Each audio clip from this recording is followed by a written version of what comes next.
Hey, hello!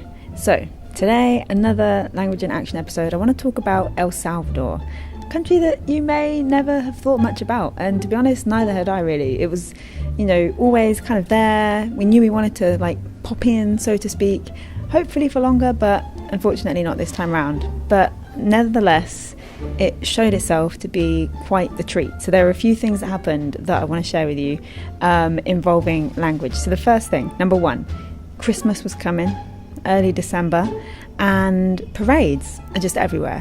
So on our first day in El Salvador, we'd been somewhere, we were walking back from a market or some shops or something, and there's this parade, there's this procession all of a sudden. There's big bands, there's cheerleaders, it's kicking off. And as we're walking alongside it, obviously it's going quite slow, so at regular walking pace we overtake it quite quickly. And then all of a sudden we're at the front of this procession, and there's a truck thing with a guy with a megaphone and a microphone. And then he starts talking in English. And I'm like, oh, he's talking to us, and he's saying, welcome, we've got some international guests, welcome to El Salvador, blah, blah, blah. And we turn around and, thank you, gracias. And then he walks over, this guy, he gives me the microphone. What do you do?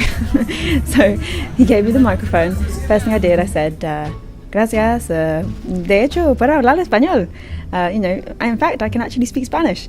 And then he said, oh, she speaks Spanish. I'll do the rest of it in English.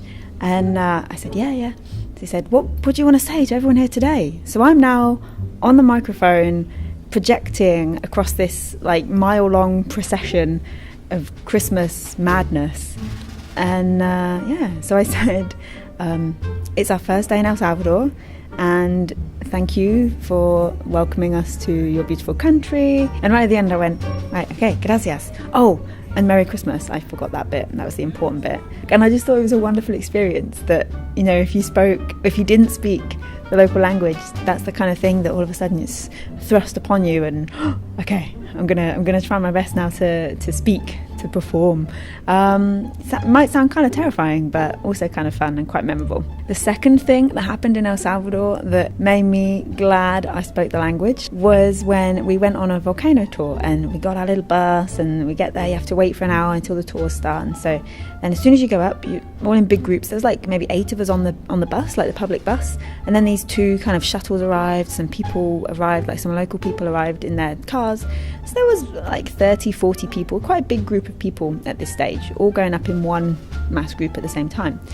And so the guide takes us to the entrance and says, does everyone speak Spanish? Obviously in Spanish, and most people kind of know.